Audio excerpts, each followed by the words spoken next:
I died screaming in a rotting hospital bed, my body covered in fused burnt skin, every breath tearing open infected raw flesh. The man I loved, Ethan, stood by the door silent while his parents spat vicious slander about me. They claimed I'd been stripped naked while being pulled from my burning wedding dress, that I was dirty, ruined, unworthy of their son's care. They'd promised my devastated parents they'd spend every penny to fix my disfigured body, yet within hours of my mom and dad dying in a fatal car crash from overwhelming grief, they cut all medical funding and dumped me alone in a cramped spare room to waste away. The 8-year-old kid who destroyed my entire life, Ethan's coddled baby brother Jax, got zero punishment. His parents shielded him from every consequence, lied to everyone that I'd brought the fire on myself by nagging a child over trivial fireworks. Worse, after I succumbed to sepsis, the Hale family seized all my parents' savings, our family home, and every asset my folks had left behind. They lived comfortably off our wealth while my bones rested in an unmarked grave, no one to mourn me. I hated them with every fiber of my soul, that I hated Ethan for standing by and letting his family destroy me. I hated his parents for their toxic favoritism and cruel manipulation. Most of all, I hated Jax, the spoiled brat who'd hidden lit fireworks in my wedding gown out of petty retaliation for a gentle safety warning I'd given him. I'd done nothing but treat that child with kindness, and he burned my body beyond recognition for a fleeting moment of childish malice. As my vision blurred to black and my heart stuttered its final beats, I swore an oath, if I ever got a second chance, I'd make every single one of them taste the agonizing ruin they'd forced onto me. I wouldn't waste my life suffering their cruelty. I'd flip every bit of their unfair power dynamic against them and let their own greed, favoritism, and selfishness burn their family to the ground exactly like they'd burned me. My eyes flew open, and I realized I'd been reborn. IT was the night before my wedding, the exact timeline where all my previous suffering had begun. Drunk Ethan laughed and roughhoused with his groomsmen in the hotel suite, completely oblivious to the nightmare waiting for us both tomorrow. I didn't waste a single second wallowing in shock or sadness. My mind immediately locked onto my core revenge plan, perfectly mapped out to exploit every flaw and toxic personality trait each member of the Hale family carried. I knew exactly how their minds worked, their deepest insecurities, their obsessions with public validation, their blind favoritism toward Jax, their hunger for easy online fame, and their willingness to sacrifice Ethan without hesitation to protect their youngest son. Every weakness they'd weaponized against me in my past life would become the trap that destroyed them this time around. I spotted Jax loitering in the hotel hallway, clutching a handful of firecrackers and sparklers, swinging them carelessly near passing guests. I approached him with a soft, placating tone, mirroring the gentle warning I'd given him last life, so his parents couldn't later claim I'd been harsh or hostile toward their precious boy. Jax, fireworks are really dangerous. If one ignites near your clothes or skin, you'll get terrible burns that hurt for months. Put them away somewhere safe for tomorrow. The child's small eyes narrowed with unbridled hatred, just like they had the first time I'd spoken up about his reckless behavior. Before I could say another word, Ethan's father missed her. Hale stepped between us, crossing his arms defensively to defend his spoiled youngest son. He's just a kid. He knows what he's doing. You don't need to lecture him, like you're his mother, before you even marry into our family. I nodded politely, swallowing my rage and refusing to engage in an argument that would only give them ammunition to paint me as a controlling, ungrateful future daughter-in-law. I'd learned from my past mistake. Confrontation early on only let them twist the narrative to make me the villain. Instead, I tugged the intoxicated Ethan toward our hotel room, feigning soft affection to avoid suspicion. As we walked away, I caught Mrs. Hale's shrill, bitter mutter floating through the air. She hasn't even signed the marriage papers yet, and she's already picking on our Jax. If she acts this nitpicky now, she'll make our baby's life miserable once she's part of this household. I suppressed a cold, bitter laugh. This wasn't the first time they'd spoken about me behind my back, planting toxic resentment in Jax's mind long before the wedding. They'd actively encouraged his hostility toward me, resenting my stable career, my self-sufficient family, and the fact that I didn't rely on their son financially the way so many other partners did. Their quiet, constant bad-mouthing had fueled Jax's desire to humiliate and hurt me at the wedding, and I suspected they'd subtly suggested the firecracker trick to knock me down a peg before I officially joined their family. This marriage had never been a loving union to them. It was a chance to subjugate a self-reliant woman and feed their own warped egos. There was no reason for me to spare any of them. I dragged Ethan into our private hotel room, told him to sober up with cold water, and rushed to find my parents, who'd booked a room nearby to rest before the ceremony. I needed to warn them, to beg them to call off the wedding entirely and cut all ties with the toxic Hale household. But the second I voiced my hesitation to marry Ethan, my parents' faces hardened. They'd spent months arranging the wedding, invested thousands of savings into catering and venue costs, and feared public gossip if we canceled last minute. My dad raised his voice, telling me I'd throw away a perfectly good marriage over trivial pre-wedding jitters, and my mom threatened to disown me if I backed out and embarrassed our entire family. They couldn't see the evil hiding beneath the Hale family surface charm, and I couldn't reveal my rebirth without sounding insane. With no support from my own blood, I abandoned the idea of escaping the wedding early. My only viable path was to execute my revenge plan flawlessly during tomorrow's ceremony, turning their own scheme back on themselves. Back in our suite, makeup artists, bridesmaids, and wedding planners bustled around, unpacking my white wedding gown and fitting accessories for the next day's photo shoot. The second I laid eyes on the delicate, highly flammable satin fabric, a wave of visceral panic crashed over me. Flashbacks of burning cloth melting into my skin overwhelmed my senses. I knew I could never wear that dress without triggering crippling trauma, and more importantly, I couldn't let Jax hide fireworks inside my gown like he'd done in my previous life. I formulated a quick, persuasive scheme to swap the bride and groom's wedding outfits for the processional opening, a gimmick Ethan couldn't resist once I appealed to his two biggest weaknesses, his obsession with online viral fame and his desperate desire to control household finances. I pulled Ethan aside, smiled sweetly, and pitched my idea directly, laying out every bait point tailored to his ego and ambitions. Baby, what if we do something completely unique for our wedding entrance? You walk down the aisle in the wedding dress, and I'll wear the men's suit. It'll go viral online, everyone will share our footage, and you can blow up your social media account you've been trying to grow for over a year. No boring generic wedding reels for us. We'll be internet celebrities overnight. Ethan hesitated at first, worried his traditional parents would disapprove of such an unorthodox twist. I immediately handed him extra leverage to push him over the line, a promise I had zero intention of honoring long-term. If you agree to this opening skit, I'll hand over my full paycheck every month after we marry. You'll hold all our family's financial control, no pushback from me whatsoever. His groomsmen overheard the conversation and erupted into loud, teasing cheers, hyping him up about the clout he'd gained from the viral wedding clip. The makeup artist, whom I'd secretly tipped a large cash bonus 10 minutes prior, backed up my idea, assuring Ethan the outfit swap would only last 5 minutes before we switched back to standard wedding attire for the vows. Trapped between peer pressure, his greed for full financial authority, and his hunger for social media attention, Ethan caved instantly and agreed to the plan without further argument. I wasted no time coordinating every logistical detail to guarantee Jax's firecracker attack targeted Ethan instead of me. I ordered a same-day delivery of a matching men's wig to cover Ethan's short hair under the veil, bought thick platform elevator shoes to match my height, and paid the event coordinator and officiant to rearrange the aisle procession timing so Ethan would walk first as the bride, shrouded under a massive floor-length lace veil that obscured his entire body from the audience's view. No guest would be able to identify the person in the wedding gown until the veil was lifted mid-ceremony, leaving Jax completely unaware he was targeting his own brother rather than me. Late that night, we snuck over to the Hale family's residential home with Ethan's friends as decoys, wearing a plain mask to avoid being recognized by his parents. They grumbled and complained about my bizarre wedding gimmick, but they were too busy fussing over Jax to investigate our odd behavior, letting us slip back out unchallenged. I watched Jax stash a huge bag of fireworks under his jacket before we left, far more explosive material than he'd brought to the wedding in my past life. He planned to inflict far worse damage on me this time around, all at his mother's subtle encouragement. My resolve to let his own trap destroy his family solidified completely. The next morning, wedding day arrived. I stood off to the side of the venue's aisle, dressed in a tailored men's suit with a mask covering half my face, scanning the crowd until I spotted Jax creeping along the back rows, clutching his bag of firecrackers and sparklers. I deliberately pulled his parents aside and voiced aloud, dramatic warning for all nearby guests to hear, making sure every witness saw I tried to prevent disaster before it unfolded. Please keep a close eye on Jax today. He's carrying a large amount of fireworks, and they could seriously injure someone if he sneaks them near the wedding gown. Mr. and Mrs. Hale nodded dismissively, clearly writing off my concern as overbearing fussing, and returned to chatting with their relatives without a single glance toward their son. I stepped back to the ceremony staging area, fully confident my trap was set to trigger exactly as planned. The officiant's microphone boomed through the banquet hall speakers, signaling the start of the entrance sequence. Please welcome our beautiful bride to the aisle. Ethan gripped my father's arm tightly, gloved hands hidden under layers of white lace, his entire frame concealed by the oversized wedding veil and heavy satin train. Every guest's eyes locked onto him, none suspecting the figure beneath the bridal attire was male. I watched Jax dart forward through the crowd, small frame hidden behind the long fabric of the gown's train, slipping bundle after bundle of lit firecrackers and sparklers into the folds of the flammable dress material. He moved slowly, greedy to pack as many pyrotechnics as possible to guarantee maximum humiliation and injury, and the crowd mistook his sneaky movements for childish excitement, laughing and cheering without a hint of alarm. I ripped my mask off abruptly, shouting a desperate warning to draw everyone's attention, exactly as I planned. The audience misread my panic as part of the pre-planned skit, erupting into loud applause and cheers that drowned out the faint crackle of igniting gunpowder hidden inside Ethan's dress. Jax finished lighting the final bundle and stepped back, grinning wildly, unaware he'd just set his own older brother ablaze instead of me. Seconds later, flames burst through the thin satin train, spreading upward at a terrifying speed. The massive lace veil wrapped around Ethan's had caught fire instantly, encasing him in a wall of burning fabric that clung to his skin. He froze in shock for a split second before searing agony crashed over him, and he screamed at the top of his lungs, thrashing wildly to tear the burning gown off his body. In his blind panic, he reached out and grabbed Jax's arm, dragging his little brother into the path of the spreading flames in a desperate attempt to pull someone else into his suffering. Ethan's parents shot forward from their seats, horrified to see their precious youngest child caught up in the blaze, without a single thought for Ethan's safety, Mr. Hale grabbed an unopened bottle of liquor from the nearest banquet table and hurled it directly at his burning son's torso. Alcohol splashed across Ethan's charred skin, acting as instant fuel to send fire surging 2 meters high, singeing his face and deepening his burn wounds exponentially.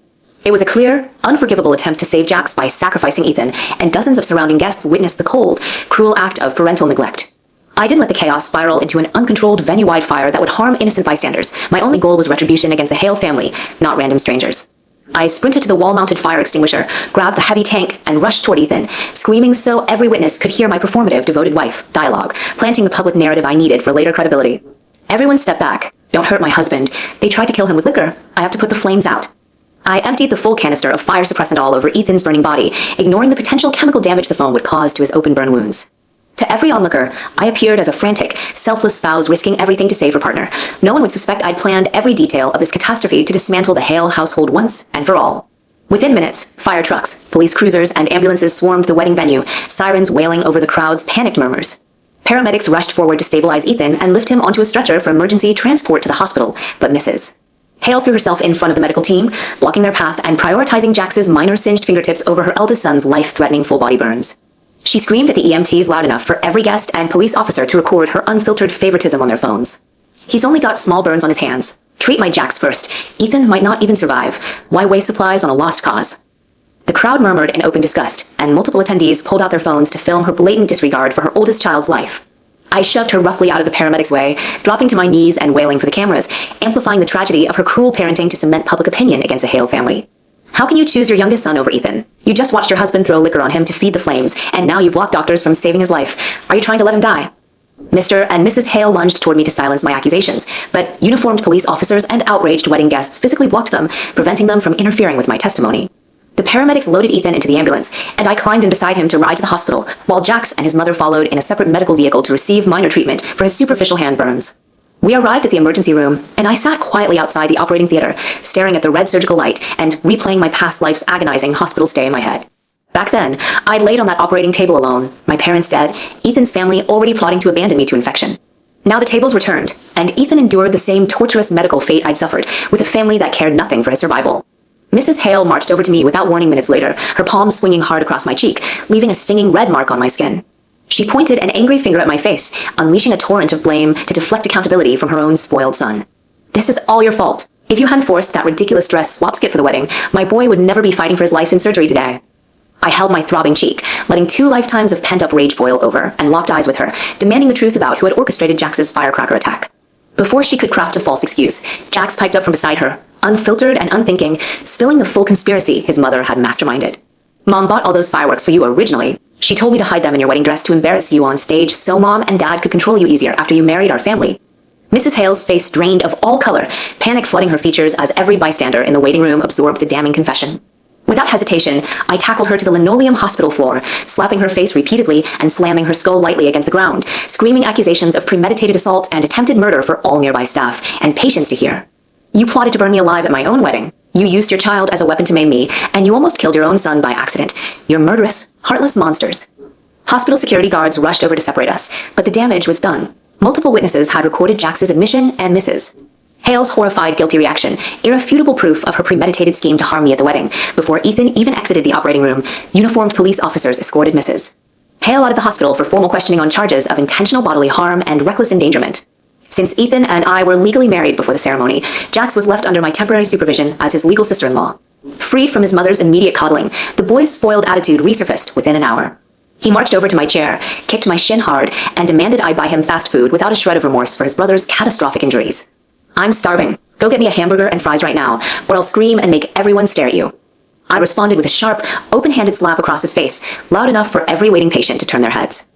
Your brother is in critical condition fighting for his life after you set him on fire, and you only care about junk food? Have you any shred of decency? Jax immediately unleashed high-pitched, ear-splitting screams to draw attention, attempting to paint me as an abusive guardian to onlookers. I grabbed his injured bandaged wrist, dragged him out of the busy waiting area to an empty back hospital corridor, and released my grip once we were isolated from the crowd. He threw himself onto the floor, thrashing and crying dramatic fake tears, but I stood over him silently, refusing to comfort or acknowledge his tantrum until he exhausted himself. Once his energy faded and fear of my unyielding anger settled in, I pressed him to recount every detail of his mother's plot to burn me at the wedding, and he confessed every manipulated instruction she'd given him over the weeks leading up to the ceremony. I stored every word of his testimony in my memory, unshakable evidence against the entire Hale family's toxic conspiracy. When we returned to the emergency waiting room, a nurse approached me to demand payment for Ethan's emergency surgical fees. I feigned financial despair, explaining I had no available funds to cover the massive medical bill, and waited for Mr. Hale to arrive with my own parents to handle the costs. The second I spotted him clutching the black bag full of wedding gift cash, I dropped to my knees in front of dozens of onlookers, putting on a tearful, desperate performance to force him to cover his son's medical expenses without shifting the financial burden to my parents. Father, please use the wedding gift money to pay for Ethan's surgery. He's barely clinging to life in the operating room, and you can't let him suffer because you prioritize Jax over him. Mister. Hale instinctively pulled the cash bag tight against his chest, attempting to redirect the financial obligation to my own parents, but I shot a subtle warning glance toward my mother, who pulled my father back before he could offer to contribute our family's savings. I continued kneeling and bowing my head dramatically, speaking loud enough for every surrounding stranger to overhear our conversation and form their own judgment of his parental neglect. The crowd began whispering among themselves, recounting the entire wedding fire incident and condemning Mr. Hale for refusing to fund his oldest son's life-saving treatment. Crushed under the weight of public shame, he had no choice but to hand the full bag of wedding gift money to me to settle the hospital bills. I casually informed him his wife had been detained by police on suspicion of attempted murder, and he froze completely, overcome with shock and terror at the legal trouble his family now faced. I took my parents aside to explain the full extent of Mrs. Hale's pre-planned attack, and they paled with relief that I hadn't worn the bridal gown and endured the catastrophic burns Ethan suffered. My father immediately demanded I file for divorce and cut all ties with the dangerous Hale household, but I shook my head, telling them I refused to let their cruelty go unpunished with such a clean, easy escape. I ordered my parents to refuse all financial requests from the Hale family under any circumstances, no matter how desperate they pretended to be, and sent them home safely to avoid them being roped into the family's ruin.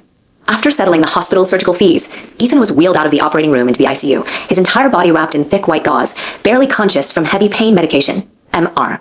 Hale begged me to negotiate with the police to release his wife from custody, promising to cover all of Ethan's long-term recovery costs if I intervened on her behalf. I agreed to secure her temporary release, knowing she would return home to witness the full collapse of her family's dynamic once Ethan recovered enough to comprehend their betrayal. Once Mrs. Hale was released from police custody, the three of them, Mr. Hale, Mrs. Hale, and Jax, walked straight past the ICU ward without a single glance at their injured eldest son, ready to leave the hospital entirely to prioritize Jax's minor hand injuries. When Ethan was transferred to a regular ward a few days later and regained full consciousness, he woke up to find only me sitting beside his bed, no trace of his parents or brother anywhere in sight. I spoke softly, planting seeds of resentment in his mind against his family's favoritism, detailing how they'd abandoned him to care for Jax instead. Jax needed his bandages changed, so your parents focused all their attention on him these past few days. Don't take it too personally. Ethan's eyes clouded with grief and betrayal, exactly the emotional fracture I'd been waiting to create. I tracked down the Hale family as they brought Jax back to the hospital for follow-up wound care, dragged the child into Ethan's ward, and forced his parents to follow us inside, where they unleashed unfiltered insults about Ethan's useless, disfigured body without realizing he was fully awake and listening to every word. They openly admitted they had no intention of paying for expensive reconstructive skin grafts, planning to save all the family's money and assets for Jax's future education and lifestyle expenses, writing Ethan off as a permanent financial burden they had no desire to support long-term. I put on a dramatic, devoted wife act, announcing I plan to launch daily live streams online to raise donations for Ethan's life-saving graft surgery, fully aware the Hale parents would jump at the chance to exploit their injured son for viral online profit. As predicted, Mrs. Hale immediately cut me off, volunteering herself and her husband to run the live streams instead, eager to pocket every viewer's donation without spending a cent on Ethan's medical recovery. The live streams began the very next day, and their greed and complete lack of empathy for Ethan's suffering exceeded every cruel expectation I'd held. They positioned their phone camera inches from his bandaged, scarred body, answering every vulgar, invasive question from commenters for the sake of monetary tips, describing his burn injuries in graphic detail to shock viewers into sending gifts. Jax joined in, filming close-up shots of his brother's disfigured limbs and mocking his ruined appearance to drive more audience engagement, fully encouraged by his parents' approval. Every time I begged them to set aside streaming profits for Ethan's graft procedure, they shut off the camera abruptly, furious I'd interrupted their lucrative content creation. They openly admitted they saw no point in funding expensive reconstructive surgery, convinced Ethan would never fully recover and could no longer provide financial support for the family. I threatened to contact local news media and expose their exploitative live streams if they refused to book the graft operation, and they begrudgingly agreed to the cheapest, lowest quality medical treatment available to minimize their personal expenses. After the rushed, minimal skin graft surgery, Mr. and Mrs. Hale forced him to leave the hospital prematurely to cut down on medical bills, bringing him back to their cramped residential home to continue the live stream revenue cycle. They continued filming his damaged body day and night, ignoring his constant agony and pleas for privacy, while Jax regularly attacked Ethan's fragile healing grafts with sticks, tearing open fresh wounds and triggering severe infection risk. When I confronted Mr. and Mrs. Hale about Jax's violent abuse, they blamed Ethan for provoking the child, refusing to invest additional funds in medical follow-up care for the ruptured grafts. I slowly stoked Ethan's growing hatred for his family over the following weeks, constantly reminding him of their abandonment, favoritism, and exploitation of his suffering for online cash. I showed him medical research detailing the fatal complications that would arise without consistent wound care, and told him I'd exhausted every possible avenue to borrow money for treatment, painting his parents as the sole source of all his pain and despair. The longer he endured their neglect, the more his mental state deteriorated, consumed by rage and hopelessness toward his mother, father, and younger brother. He began hiding sleeping pill tablets in his bedroom, and I caught him multiple times standing in front of the kitchen gas stove, silently studying the appliance's ignition valve. He was plotting to take his entire family down with him to escape his permanent disfigurement and endless suffering. He even tried to manipulate me into staying home alone with him one evening, implying he wanted us to die together in a joint suicide, revealing he harbored lingering resentment toward me for the dress swap that had led to his catastrophic injuries. I played along with my heartbroken, loyal spouse persona outwardly, pretending I remained blindly devoted to him while secretly preparing for the final collapse of the Hale household. I borrowed large sums of cash from every friend and distant relative I could contact, even taking out small online loans to create the illusion I'd exhausted every financial resource trying to fund his recovery, all to reinforce Ethan's belief that his parents were the only ones holding the power to save his life. While I was out making these fake loan attempts, the Hale family's live streams grew increasingly cruel and dehumanizing toward Ethan, pushing his fragile mental state past the breaking point entirely. One evening, I lingered outside the Hale family's apartment complex after returning from my fake loan run, catching a sharp, distinct rotten egg gas scent drifting from their upstairs unit. I reacted instantly, stepping back to a safe distance and dialing both the fire department and local police to report a suspected domestic gas leak, ensuring no innocent neighboring residents would be harmed by the impending tragedy inside the apartment. Firefighters evacuated the entire building, ventilated the gas-filled apartment, and delivered the devastating news that every member of the Hale family had perished inside the unit when the gas ignited overnight. Ethan had opened the kitchen gas supply in a final act of vengeful despair, taking his parents and Jax with him, leaving me as the sole surviving legal spouse untouched because I'd been away from the home, begging for treatment funds, when the incident occurred. The story of the tragic wedding fire and subsequent family gas suicide spread rapidly across social media platforms, where online content creators twisted the narrative to frame Ethan as a tragic, devoted, pure love warrior who'd spared me from the fatal gas leak out of lingering affection. Thousands of viewers flooded comment sections with sympathetic tributes to his suffering, unaware of his deep-seated resentment toward everyone in his family, including me. As Ethan's legal widow, I inherited the full bulk of the Hale family's assets, including all revenue generated from their exploitive live streams, their residential property, and all personal savings. I liquidated the family home to pay off every loan I'd taken out for my performance as a grieving wife, then returned to my hometown to live peacefully with my parents, free from the Hale family's toxicity forever. I walked away from the entire nightmare with zero lingering guilt. Every terrible consequence that had fallen on the Hale family stemmed from their own choices, their blind favoritism, their greed for online clout, their premeditated plan to burn and humiliate me at my wedding, their willingness to sacrifice their eldest son for their youngest child's comfort, and their endless exploitation of Ethan's irreversible physical trauma for profit. I'd simply given them the exact same pain they'd plotted to inflict on me, letting their own toxic personalities and twisted family dynamic destroy them from within, no unnecessary cruelty or unearned suffering on my part. My past life's agonizing death had been fully avenged, and I finally reclaimed my peaceful, unburdened future with my parents, free from the cycle of manipulation and abuse the Hale family had trapped me in 2 lifetimes in a row.